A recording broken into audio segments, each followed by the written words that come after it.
Welcome to another episode of Behind the Now. Today I get to chat with British-Spanish actor, writer, and filmmaker Gerald Fillmore.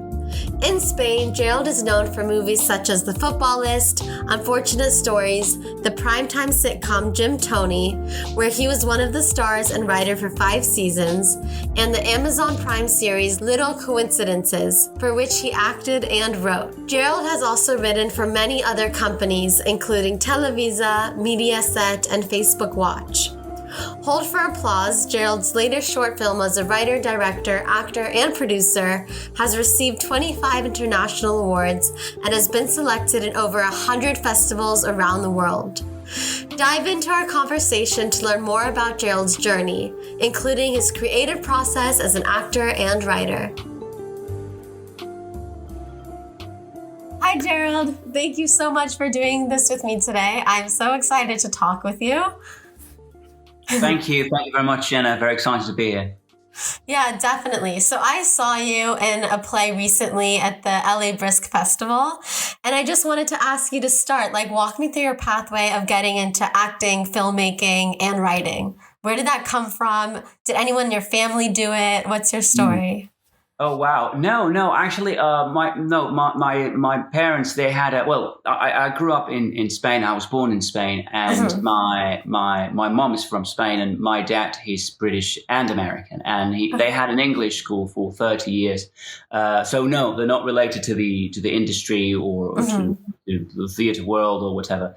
But they are. They love the movies. They love television. So I grew up around that vibe. You know how they always say that you live the life your parents never lived, or things like that. I think, to be honest, I grew up with a lot of old movies and Billy Wilder and American classics, and my dad loved all those movies, and my mom too. So I think that's where it all came from. And when I was a teenager, started making short films when I was 14, 15 years old. And then I started drama school. I hated regular school. So I ended up saying no, thank you. And I went to drama school when I was 16 years old. And then I went I did screenwriting too in Madrid. I'm from a city called Zaragoza that is between Barcelona and Madrid. Okay. So I lived there till I was 20, and then moved to Madrid, and then did my screenwriting diploma degree there, and that's it. I made short films. I made a film. I made lots of theatre. I had a sketch comedy theatre company for a lot of years, and we did a lot of shows in the Spanish Broadway in La Gran Via, which is literally that's amazing. The same name, Broadway, and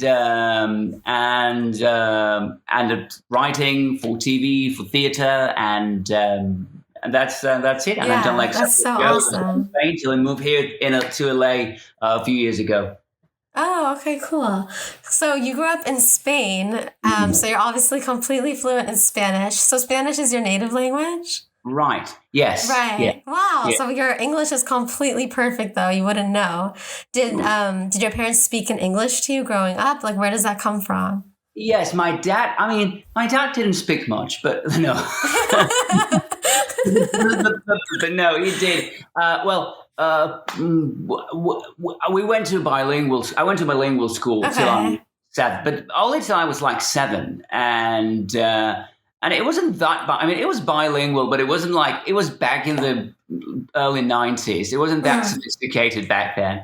I have kids now, and my kids, they go to bilingual school here in LA. Yeah. And it's much more bilingual than mine ever was. Also, there's LA is a very half Hispanic vibe going on, so it's not the same thing. And also my parents, they had a school, so yes, so I went to their school, to my parents' school, for years Right. until I became a teacher. I mean, I didn't actually. I just did a few classes, but yeah, I was, and the movies and everything. We were always around that. So we did have that bilingual thing going on. Yeah, it's amazing though, because you don't have like, you have a pure like accent that doesn't sound like an accent of another language first, you know? It's Right. cool. That's really Yeah. lucky. Yeah. No, I get it. But Yeah. it's funny because also I never lived in the UK, so Oh, yeah. I only lived here in LA. So there are certain things that my accent sort of goes crazy every now and Yeah. then. I'll do like American things, and then like Spanish American things, and then like, because there's certain words that literally I've never heard before till I came here. Mhm. So, Yeah. so that like I registered in my mind, like I registered the American word. Yes, Like, yeah. I was saying that I have kids, so I've Uh-huh. always said stroller. I've never said pushchair. Oh, so, Or yes, yeah. diapers instead of nappies. Like I've never used the English terms because I never had babies in England, so I Yeah. never got to use those terms. And when I moved here, to me they become natural in the Yeah. American world. Yeah, no, I totally relate. My parents are South African. This is Oh, different, I guess, but like growing up, there's definitely words and also spelling. I remember in school that they don't pronounce R's, and stuff like that. And there'd be words that I'd use like in an essay or something, and then everyone would be like, what's that? Or I'd spell something wrong, like my whole life. Like for instance, a drawer, like a drawer. I remember in school I spelled that DRAW. And the teacher was like, what is this? I'm like, a draw, it's a draw. And they didn't know what I was talking about. And I was like mind blown when I learned there's like an ER at the end of it. Like I didn't know it was a right. drawer. I like my whole life it's a draw, like open the draw. Yeah, so stuff like that. Yeah, in your accent, I don't know about your Yeah. parents, but it changes. Like it adapts, and it's weird. You end up getting like a weird accent, and nobody knows where you're from. And it's like Yeah, definitely. No, yeah. like I mean, usually here in LA, I just get like, oh, you're from the UK, or I get Australia every now and then, which is a common thing. Hmm. Like it happens to a lot of Londoners. So when I go to England, they never place me out of the UK. They just don't know where exactly. It's like, oh, Oh, like interesting. north, like, Yeah. are you from the south? If I'm in the south, are you from the north? Yeah. So, Yeah, accent's a funny thing. mhm, That's why, like, in acting too, sometimes it's like you try for something so specific, but people actually do have different accents naturally, you know? right. Yeah. Yeah, No, so it's yeah, interesting. it drives me. Everyone is like, "Oh, you speak English and Spanish. That's such a great advantage in the movie business." And it's like, yes, it is, but at the same time, we are right now in a period where everything's like little boxes. So it's like, Yeah. what are you? Yeah. Are you white? Are you Latino? Are you? So when you meet, it's like, what are you exactly? It's like, well, I'm a British, Latin, whatever. I don't know what and actually my dad is like American in terms of like Uh-huh. my grandfather was American. Like my family came to the US like 500 years ago, and Oh, just it's so my interesting. grandfather went to England, married my grandmother who was English, and then Mm-hmm. they came back to here. My dad Yeah. grew up in Minnesota in St. Paul, and then he Okay. moved to England. So it's like I'm like a bunch of different things, and it's like different. Yeah. It's Yeah, difficult. which Yeah. is so beautiful. That's so cool. Well, Yeah. so you're South African too? Well, my parents are from South Africa, but that's like also a couple generations. And then before that, like Lithuania. But yeah, they're South African. Okay, so Yeah. how do you fill out those boxes? Do you say African American? No, I don't do that. I um, get because to me it's like every time it's like, what are you like? And it's like yeah. I don't want to answer, and then I don't want to say like white, black, whatever. I say no, Yeah. I Yeah. don't want to answer, and then they go like, are you Hispanic or Latino? Yes or no, and that's the question, and that is a Yeah. yes, no, is a yes or no question. So I cannot say I don't know. So I have to say yes, I am. I know what you're asking.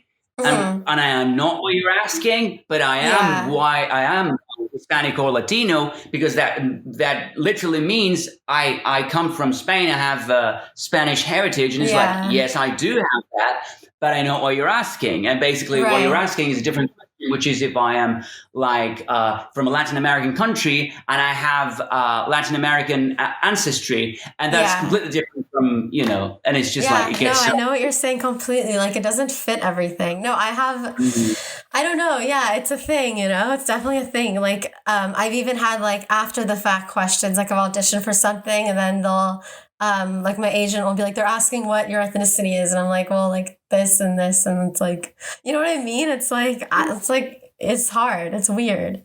Absolutely. Yeah, it's definitely like, I don't know. And then like, yeah, I know what you mean. And then I also get sometimes like different ethnicities, but I feel like today you like can't do that, you know?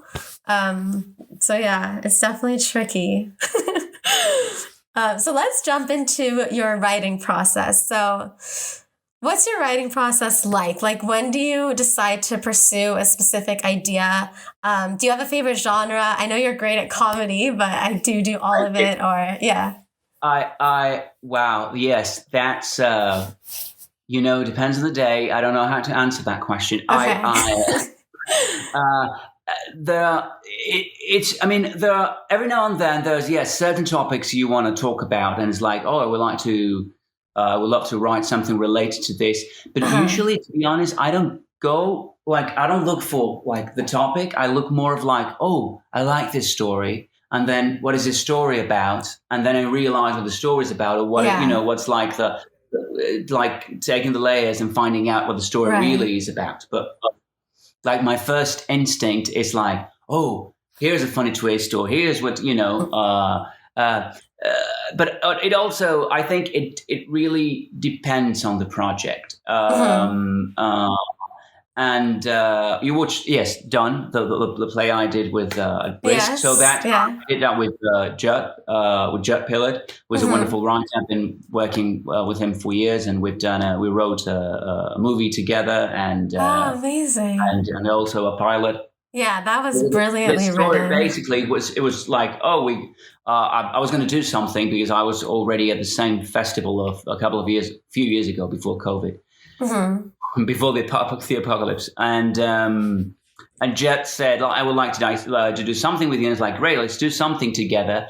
And we suggested a few ideas, and he had this idea about, you know, I had exchange students because Judd is in his 60s now, so he had exchange students when he was in his 30s and 40s, and he was like a young dad, and I had exchange students from other countries, and I've always wondered what would happen if one of them would come back. And it's like, oh, great, let's write that story. So then we came out with the story and the twists and everything. And it's very funny you were talking about the topics, because sometimes, especially with a play that it was that short, you don't have enough time to examine a lot of things you would like to examine. Because when we were working on that, I was like, you know, it would be great to get to go deeper with the whole boomer / millennial conflict, because which is something like we don't really. I mean, we talk about millennials a lot, but we don't talk about boomers enough. In my like, oh, so we're doing this wrong, but you started this, you know, we're not with the ones. So anyway, I don't want to get into it because it can take forever. But like sometimes, like there's like a very interesting topic, like you would like to discuss and you don't have enough time. And it's funny how sometimes when you're writing, and this happens a lot, like you're writing about something, you think you're writing about something, especially with comedy, you're doing the jokes, you think it's funny, you get to the end, and then at the end it's like, oh, this is what it's about. So then you have to go and do the whole reverse engineering, you know, go and start again, and then like plant it there. And you know, when you're reading any writing books, basically is what everyone says. So I think it's a common experience that you don't know what the story is about till you get to the end, which life is like that. Yeah. Like you go through a process, you go through something, you have a crisis or depression or whatever, you get at the end of it, it's like, so this is what I was supposed to learn. And now I know.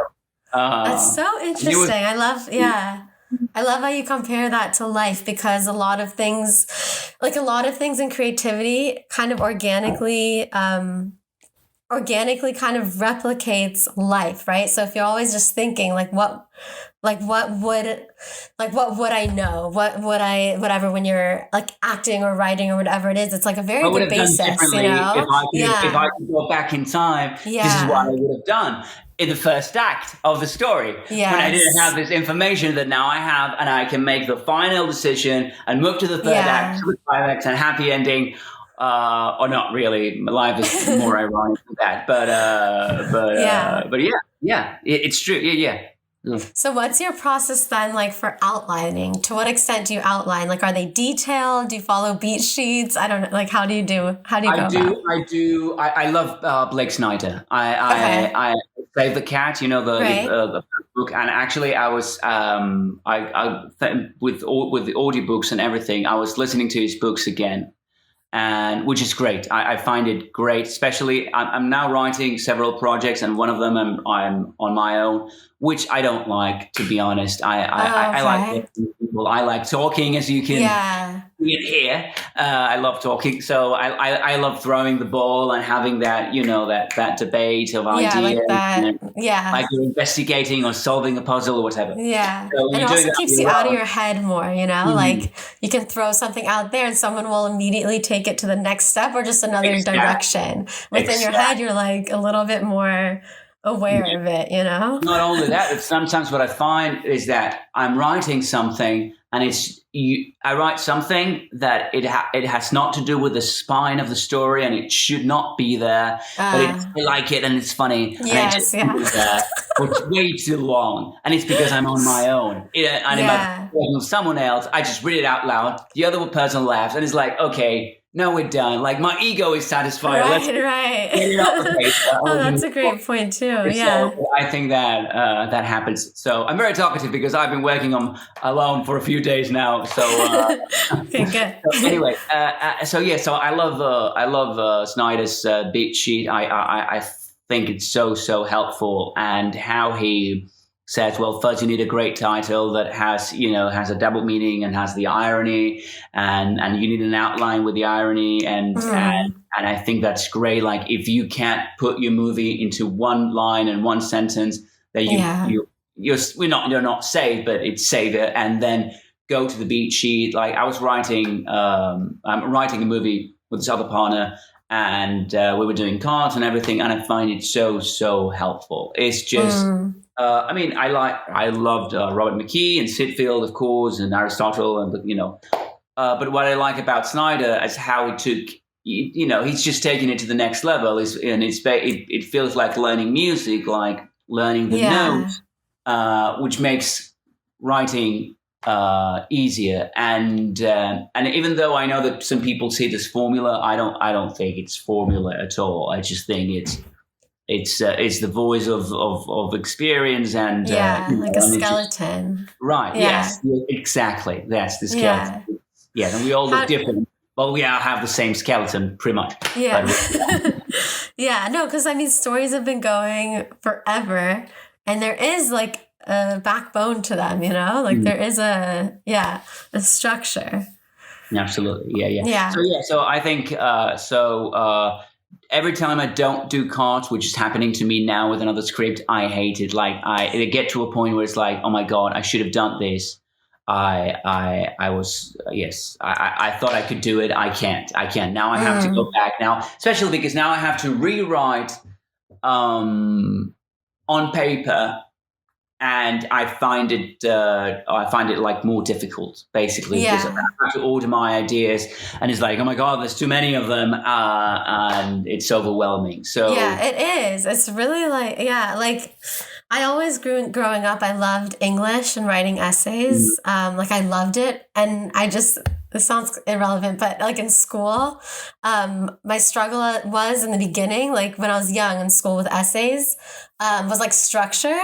And I would like literally take like a highlighter and highlight different, like this is about this, like all the different colors of like the different, you got it. And like I would even cut the papers up. Like that was the only way I could do it. And then when I started screenwriting much later, I found like the biggest struggle was like the same thing, and it was on a bigger scale than like an essay, but that structure, like seeing like what, like why everything's there and how it should be there and like building it. Yeah.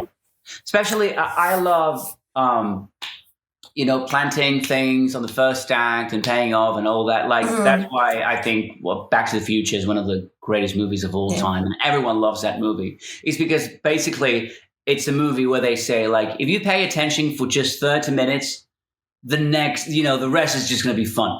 Yeah. You're going to enjoy all that you've learned in 30 minutes. So you learn about the character, you learn about the family and the family history. And my grandfather hit him with a car, and he took him to the prom dance. And this other uncle is in jail, and I the flux capacitor, and I hit my head with the toilet, and all that. So it's just information. Biff, Strickland, da, da, da, da, da. So after that, it's like, oh, this is a joke. Oh, I get it. So and it's, and that's why it's great. But to do that, in order to do that, you cannot just sit and write 30 minutes of a screenplay and then like, okay, I'll use everything I just wrote. You have to basically do your beats, do your cast, do everything, and then you get to the third act, and it's like, it would be great. And this happened to me the other day. Like the character we have a character that's going to be stuck in a room, and it would be great to if she has a lighter. So she needs to be a smoker. We'll start with that. She has a lighter. Oh, I see. You have to do the whole reverse engineering. You have to get to that point where it's like, I need her to have a lighter now, and because she's anxious, we'll make her a smoker. And it's short, it plays with everything. Yes. Now, when she has a lighter in the room, just when she needs it, you're not going to go like, I don't buy that. You're going to go like, yes, okay, that pays off. That's such a good example, actually. Well, thank you. But I was going to say like that's like a very teeny tiny tangible example. But yeah, right. Yeah, it's good. Okay, cool. What do you think of the advice when people say write what you know? Like writers are told that all the time. Do you write what you know, or do you like? What do you think of that? I hate to admit it, but it took me a lot of years to yes, that's true. I think that is true. To write what you know? I think that is true, yes. Okay. And it took me, I don't want to say 20 years, but I feel like it took me 20 years. So I think, I've always had more difficulty writing about like emotional journeys and things like that. And I've always been very good with comedy and with lines and doing that. But then when it gets to the emotional core of the story, it took me more effort. And I must admit, I have a bit of a comic book mind. So to me, it's like I'm watching Superman and I'm not interested in the journey. I just want to get to Superman flying.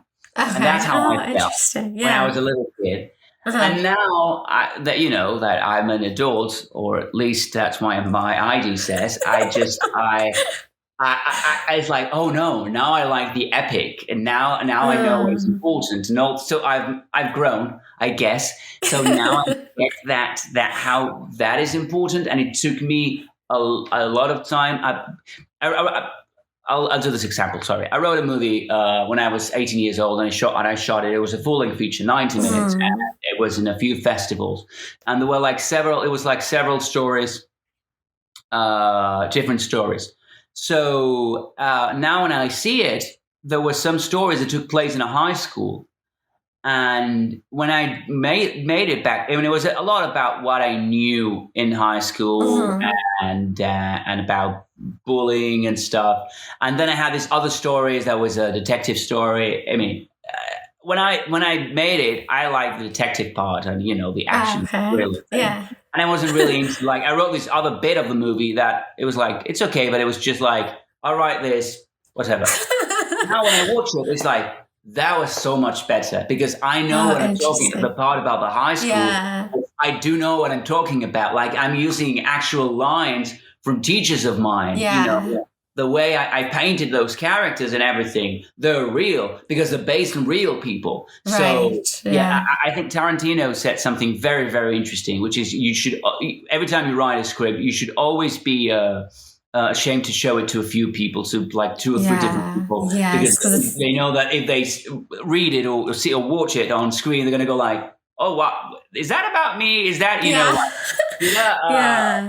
So yeah, I think I learned the hard way, and it also happened to me with stand-up comedy. I used to do stand-up when I was I saw when I was a teenager, and then in my early 20s, and so what happened is I started doing stand-up comedy when I was 17 years old, and my setup was about porn because I was 17 years old, and it took me, and it worked really well till I was in my early 20s, and then it didn't work that well, and I was doing the same piece, and it was like, it took me years to realize, like, oh, it was funny when I was in my late teens because people knew it was real, and it was cute, like, oh, this teenager, but now it's just disgusting. It's just like, dude, so what are you talking about? You're other, so it took me years to realize, like, oh, that's why it's true.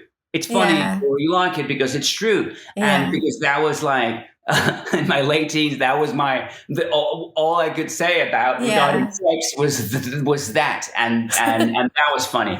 But then it didn't work. And same thing with the movie. Like what I wrote that was good. It was the part about the high school. So now I try to do that. And if I go through, if I have to have other elements like thriller or like a different genre. You do your research. And it's far more interesting. When you tell the truth, and when you do a show about cops, but you really talk about the detective work and how you would really solve a crime. It's great. And when you don't, there are a lot of shows going on that that you watch them, and at this point, we all know enough about police work to know, like, that's not how would that go, or that's watching a court drama and is like, that's hearsay. Like, I know that, and you cannot do that. That's why it's like so important to do your research. I love what you're saying. Also, the quote though, because if something's so based in truth enough, which it should, then you'd be ashamed to show some people because it's like they would know because it's that specific, Right. Yeah. It's not that's so awesome. I do agree with it. I know, but you were saying like in your own experience too, you've seen that. Yeah, that's great. That's very cool. What's it like working in Spanish versus English, like Spanish shows, like acting, and you act and write in both languages, right? So what is it? Well, of course, there's a cultural difference, and the way you put jokes together sometimes is different because the music is like the musicality of the language. Yes, absolutely, and also the way comedies are structured in America, it is very da da da da da da da da da da da da, and it's very like one line da da da undercuts and so and in Spain, comedy is not about. I mean, you do have punchlines, of course, but it's more about how you say things than what you say.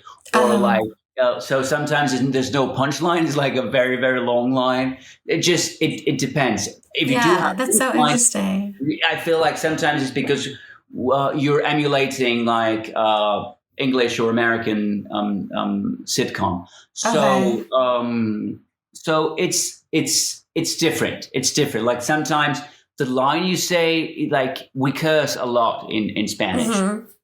Very like. But, we don't even know how much we curse. It's like second nature. Yeah, exactly. Second nature. So basically, it's like you say the punchline and then you add like the word at the end, and that's what makes it really funny. It's not the line per se, but saying da da da da da F word, and that's what's funny. So besides that. It's pretty much the same thing. Right. Because it's structure-wise, it was different because shows in Spain were very, very long. It's changing now with the cross platforms because now we all live like in the same country. But like before Netflix, sitcoms in Spain would run for 45, 50 minutes, an hour. It was crazy. It was crazy. Or 1 hour and a half. I'm not kidding. Kidding. The same episode. You would have like a lot of characters. It's not like 6 characters. You would have like 12 different characters. That's so cool though. Well, it seems hard to write though. Yeah, it is. It also, I think it has to do with not only with budget, but also as a cultural thing that we, in Spain, we just prolong things forever. Like if you go and have if you and I go and have lunch here, it's just we sit down, we eat 30 minutes, we're gone. You know that. But in Spain, you have a main course, second course, desserts, you have your coffee, you sit and talk, and that takes like now it's changing, but basically, usually, I mean, historically, in Spain, the shops have always closed like at 1, 2 p.m. A siesta. And then you have a lunch break, siesta, and then they would open again at 4 or 5 p.m. So, I love that. It's like very late at night. So it's different lifestyles, and it translates in media and in TV. Right. Yeah. But otherwise, it's pretty much this. I mean, of course, it's funny how people always look the same. Like, like the makeup artist looks the same. Like I've shot in different countries. I don't know if that has happened to you. There's like, they always look the same. Like, who the makeup artist is, the technician, the they always look the same, sound the same. And it's an actor. Same thing with actors, and you always know the narcissist people. That's me. Yeah, I'll go with that. I love that. That's so funny. But besides that, I think it's pretty much the same thing. Yeah. Of course, it changes again. Same with Spanish. It has nothing to do like the differences between Spanish from Spain and Spanish from Latin America. It's like English from you're South African, or half South African, or whatever. My parents are. Yeah. Or your parents are. Yes. So, but like English, South African English is different from British English or American English. Right. So it happens the same thing with it's not the same thing to write for Spain or to write for Mexico. It changes. Yeah. It's so interesting. There's like the different lifestyle seeps in, it sounds like. But then at the end of the day, humans are so human that it's like so the same, right? Like the universal truths are the same and the core is the same. Right. Yeah. I love that. I think cool. America, Hollywood has learned to create this culture, this movie culture, where it does reflect the US, but the US on a very international level. You know what I mean? Like, it's not really when you see something that is really American, it's not a blockbuster or it's not a Hollywood movie. It's just like it's Fargo, it's Little Miss Sunshine, it's whatever. Like that is what really reflects American society. Yeah. So Spain is not like that in terms of like the industry really tries to reflect. It's like it has more to do with American independent movies that with with Hollywood movies. And this is not a critique. This is just an observation. Like Hollywood is basically like it is portraying like an image, an international image of not only of the US, but also like we're doing stories about the US that everyone can relate to around the world, especially Western societies, and go like, oh, that's not that different. Right. Example is New York. Like around the world, there's this perception that New York is the norm in the US, because a lot of movies are about New York, either New York or LA, but a lot of New York, you see it's all New York. Basically. So there's this idea like, New York is the US. And because my dad, I know he grew up in St. Paul, I had this other perspective like, no, we didn't get like when I lived in Minnesota back in the 60s, we didn't understand how people lived in New York. And to us, it didn't make sense, they were living in apartments and all that. But because around the world in Europe, especially in Spain, we mostly live in apartments, in buildings like in New York, it's like, we relate to that. and we're much closer. It's funny, like how Madrid, Barcelona, and Paris, like all the big capitals, are much closer to New York that probably the rest of America is to New York. Like, you know, I know exactly what you mean. Yeah, America, so the U.S. is so big. You can't. It's like huge. It's huge. So like other countries, I think are a lot more.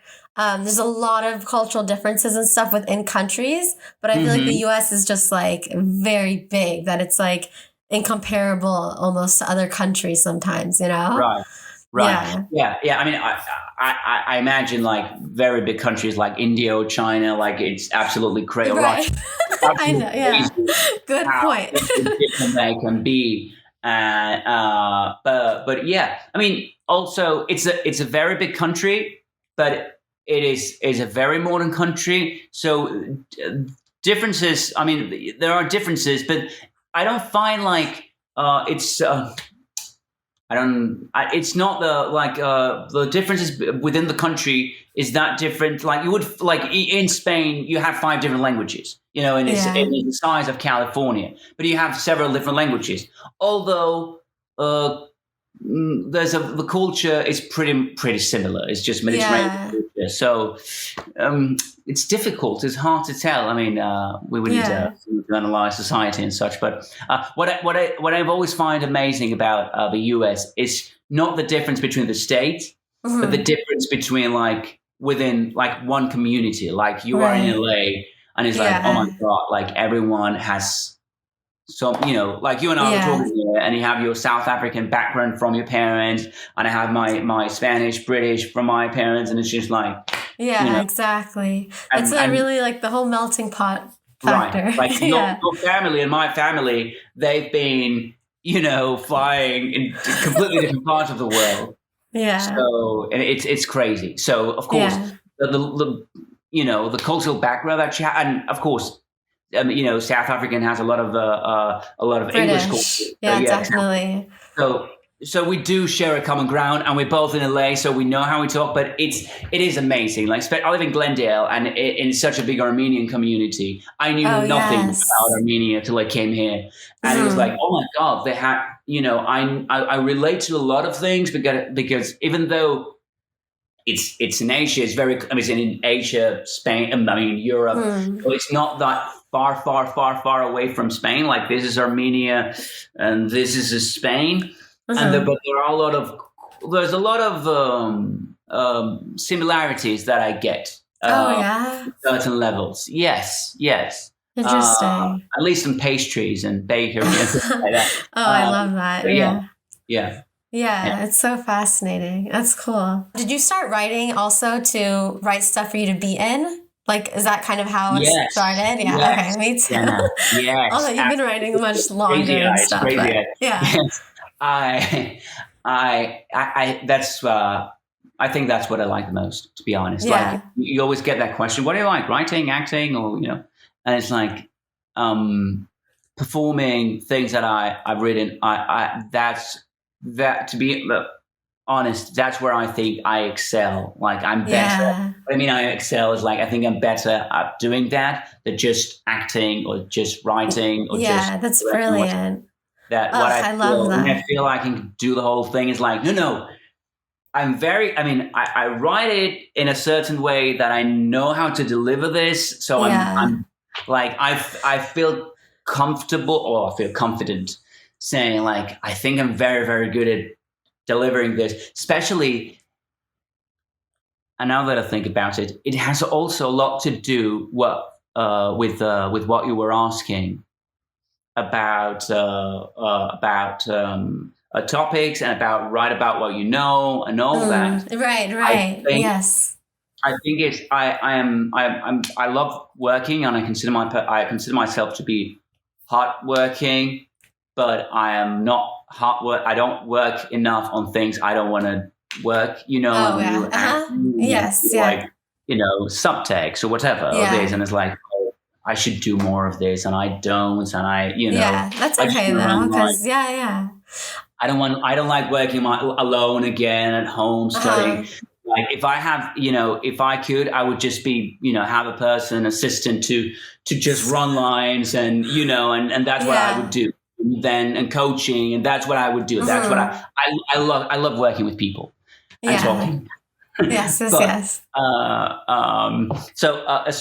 yes. So when I'm writing something and I'm going to perform it, I think I'm good at it because I've done all my research homework. Because it's because I wrote it, so I know what the character wants to say better than anyone else, and I don't have to.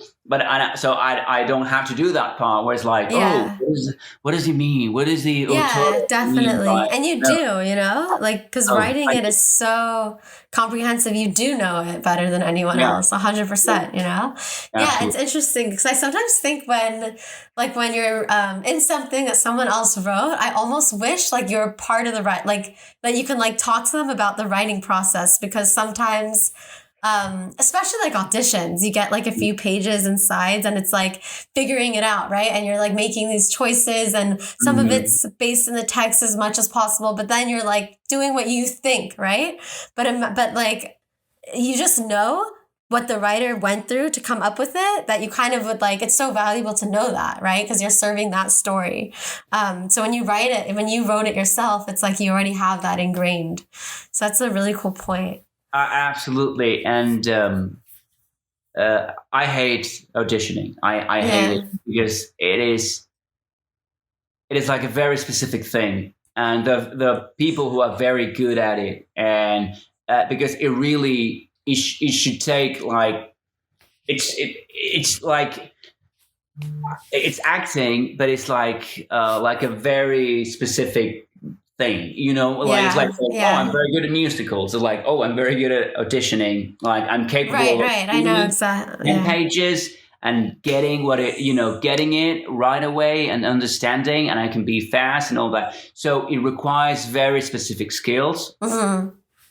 And to me, it's a process that, depending, like it can kill actors. Some actors, like you have like let's say theater actors, people who are, what they are good at is like reading the piece, submerging themselves into that. So, and it's not that they could not do, they could do on camera work and they could be very good at it, but they're not good at learning things in 3 hours, learning lines, or in 8 hours, or understanding the arc of the character in 8 hours. With like a vacuum of pages. Or they can do a very good character, but they need to try other 7 characters before getting to the 8th one, which is a good one, and that only happens throughout rehearsing. So auditioning is like, I imagine this happens to you, but I'm only at my best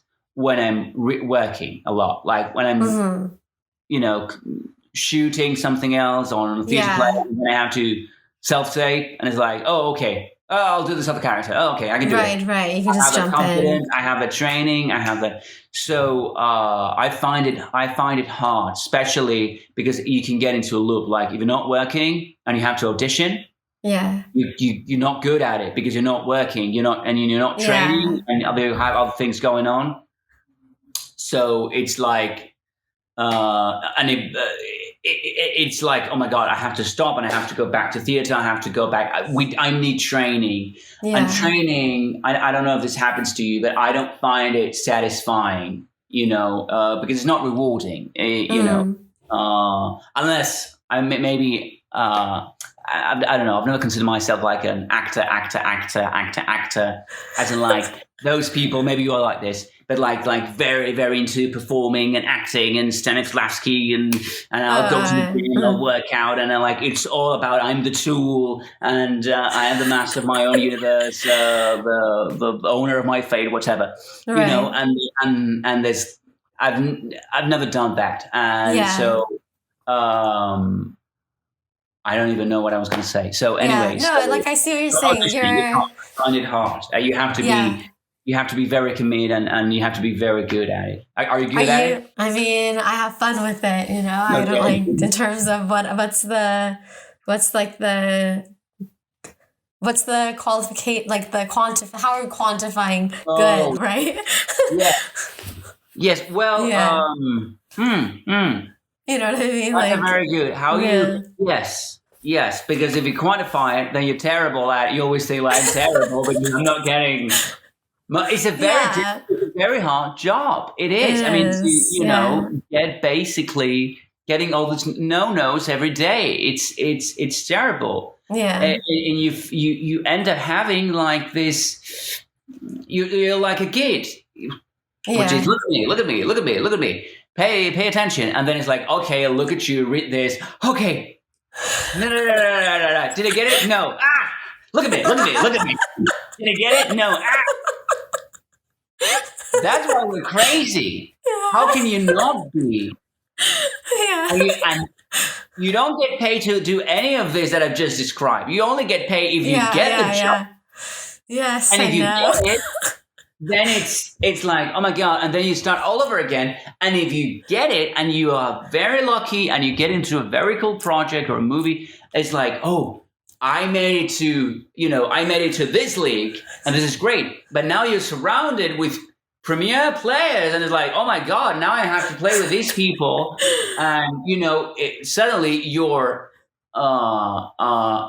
accomplishment, which is to be on that project, means nothing in comparison with the other people. So I find it. I find it crazy. I find it. I think it is. It's 100% crazy. Mm-hmm. But you have a good creating your own stuff. Like, is amazing. Because that's like in your hands.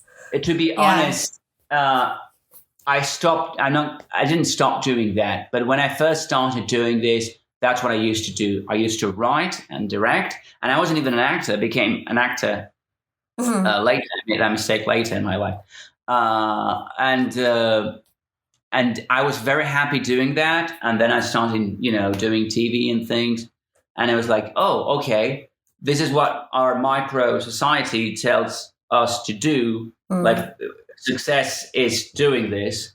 So I forgot about that path of writing my own stuff, which I've always done. Like, I had a theater company, but I didn't. I stopped making short films or things like that. Yeah.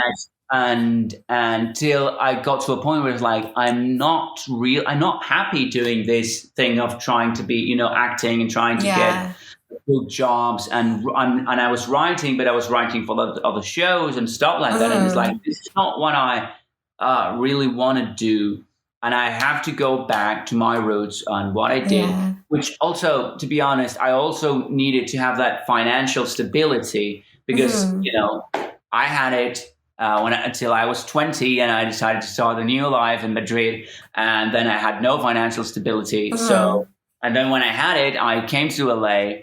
And then when I had it, I had kids. And then it was like, that thing, like, and it took me a couple of years ago. I was like, I need to go back to this, and I need to again make a short film, and then get to another thing. And I did, and I made a short film a couple of years ago called "Hold for Applause," which is available on Amazon Prime and awesome. Here in the US. And it went great. It went to over 100 festivals, got 25 awards, and it was amazing. Like, yes, I can do this. I forgot. So then I made another one, exciting. and actually I'm writing now a movie that is being produced because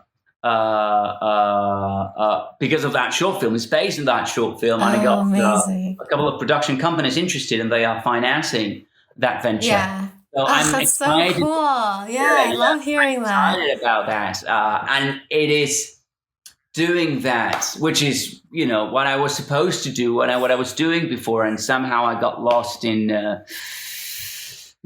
audition and things like that. Which I get it completely. Yeah. So which is great for some people, but it's great. It's just that you have to be like very committed and very good at that. I've written like a screenplay and different projects with co-writers and stuff. But after you write, how do you get it made? That's a big question. But what do you do? Even if you're making it yourself, okay. So that's the other thing, so you need an agent, basically, and your agent has to send it. You need a good agent who's going to send it, and he's going to read your material and like it, and someone you can trust. which is that's the other thing for people who write and act is like, oh, I have an agent, I have a manager, but okay, are they doing their parts? Yeah, right. Because otherwise, it does not matter. Right. Exactly. And I mean, they would say exactly the same thing. Okay, I'm an agent and a manager. I have actors, but do they show up for auditions? Do they do their job? It's teamwork. So, but yeah, basically, you have a screenplay and you need an agent. That would be if you want to sell it, unless you want to get it made. That's like if you want to make the movie, right? And you want to produce it or direct it or whatever. Then of course you would have to find a production company, which you have tons in LA, and you would have. I've never done that. Send it to a company. I'll tell you what I've done. So because go for it. Yeah. Talk about So it's true that I wrote a movie that Sony is produced last year, shot in Mexico, and it should be coming soon, I guess. I don't know. Amazing, But that was also related to the fact that I previously worked on television. So I show it to a few producers I've worked with, and one of them got very excited and is like, I'm working with this other producer who I know will love it. And that's how it got made. And Till is like, I'm producing for Sony. We would like to produce this movie. And it's like, oh, yeah, sure. Great. Sony Pictures. Yes. Yeah, that sounds awesome. So that's very cool. And with this movie, it was like,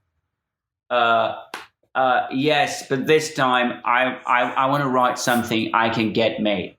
Because what happened with the other movies that it was I would have loved to be in it and I would have loved to make it, but I couldn't because it was I don't have $3 million or $5 million, which I needed even to make it as a low budget movie.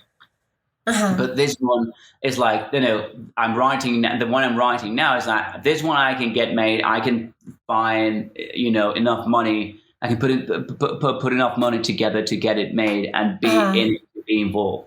And that's what I'm doing now. But of course, this is also related to people I've worked for in the past, like producers I have. One of them, I did a couple of shows with him in Spain, and so they trusted my work. It wasn't like we want to produce it right away, which happens. I'm now with a different show that I'm trying to get produced, and I have a production company now behind.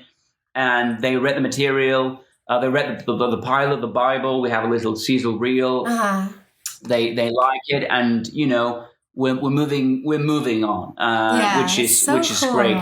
But it was and that was based on my agent. My agent made that first contact. So it's that a mix was like of things, Yeah. Right. That was. But it's a very difficult process because you sometimes, as a writer, you forget that you have a screenplay. And you want to get it made, and basically you're asking people to put millions of dollars in your screenplay. That is such a huge investment. When you think about it, when you stop and think about it, it's like these people didn't become rich just saying like throwing their money away. They don't have all this amount of money because they finance everything they read. They got, they have a process and they have ways of analyzing things. So I have like different experiences. Like I've written a script, sent it to producers, and then got it made. I have another show that got that still in development, but got to that point through the agent. I have another one that had the same process. But I had attachments. I did packaging. So first I went to actors. I got the names attached to the project, and then I gained the interest. And that's how I opened the doors.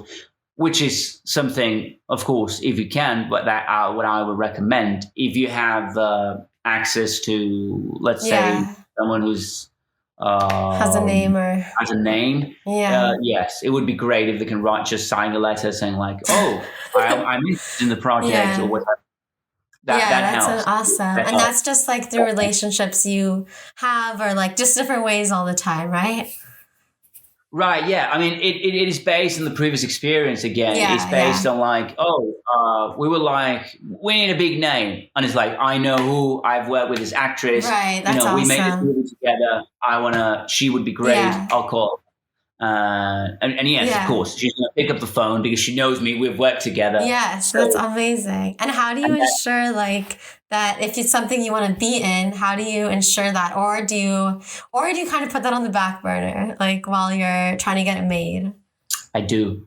I do. Okay, interesting. And more, Yeah. that's what I'm Yeah. doing now. Okay. I have a friend of mine who she's like, if not one of the most successful screenwriters in Spain. And she got to this point in her career. She's also an actress and a comedian. Mhm. She got to this point in her career where it's like, no, I'm only writing if I'm in it, Yeah, and it's yeah. like, that's also what I want to do. And it's like, that's great. Yes, Yes. and you have to, you have to own it. You have to Yeah. own it. And what happened is when you were little, you go like, oh, would it be okay? Because you feel silly. Would it be okay to be like, I want to be an actor? But you're an actress. So, Yeah. I mean, in your case, I'm talking, you're an actress. So you're a professional actress. It's like, Yeah. this is the thing. And I would play this character, Right. and then say, okay, well, we won't do it. And then you say, oh, I've changed my mind. Okay, you can have it. It depends on the money. It depends on the name of the company. It depends on so many Yeah, there's like a million factors. Who's Okay. going to do it? Who's directing? There's so many things. The moment you're at, like, people, like, I would love to, be Sylvester Stallone, how he wanted to get Rocky done, and he sold his dog and everything. You know that story that he had Yeah. a dog and he had to sell the dog in order I don't know to. about the dog part. He wanted to be in the movie so badly, Uh-huh. Rocky, and he made the right call, Mhm. But that requires, and he was in his 30s. He wasn't like 22, so. Yeah. And he was in his 30s back in the 70s, which was like now if you're now in your 50s. What I mean is like, he could have, but he knew it. And I'm not like that, to be honest. I would love to be like that, to say like, no, this is either me or no one. But I am, it depends. It depends. Again, it depends. It depends. I'm getting to that Rocky thing. Yeah, But, it's a great, you brought up like such great points though, because like there's all these different options to think about, like they're all valid and it does depend. You have to really, there's instinct on every step of this stuff. So, yeah. And what's important to you. And sometimes you do it with a project and it just gets you to the next one, and you just, you would have loved to be in it. You couldn't. It's okay. Yeah. You made it, and now you can go and make the next project. Right. Yeah, that's such a good point. Okay, I'm gonna ask you just a few fun random questions. Okay. Okay. If you were an athlete, what sport would you play? Oh my God.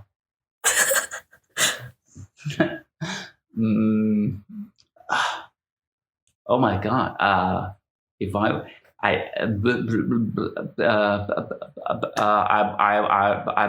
bike. I would ride my bicycle. That's a bicycle probably is. Okay, cool. I will do the Tour de France or whatever or something. Yeah, that's so cool. Yeah. All right, what sound do you love?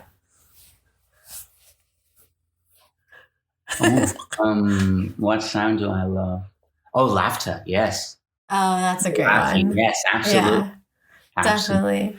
Okay, awesome. And what's your horoscope sign? And does that mean anything to you? Taurus. Oh, me too. Really? Oh, cool. Yeah. It means nothing. No. I don't know. It doesn't. It doesn't.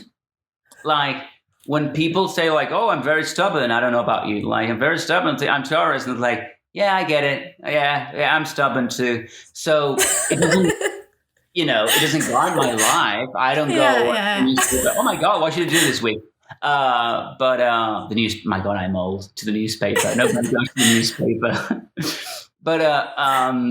I do believe that I do believe that on a certain level there are things that make sense because the way the sun and the moon and all that. Although I believe that we still haven't deciphered the science behind it. That's how I feel. Yeah. Does that make any sense? Yeah, completely. I just think that there's a truth to it, but like other than that, I don't think it like dictates anything or like. Right. Yeah. When is your birthday? May 17th. Oh, okay. It would be funny if it was the exact same date. Mine's April 26th. Oh, okay. Yeah. So it's not the same. You're edgy. You're an edgy Taurus. I guess so, yeah. Yeah. I'm not, when does it start? Like maybe the 20th? Like what's the cutoff? Do you know? I think so, yes. Okay. Maybe it's like 2 days before your birthday, something like that. Oh, okay. So I'm barely.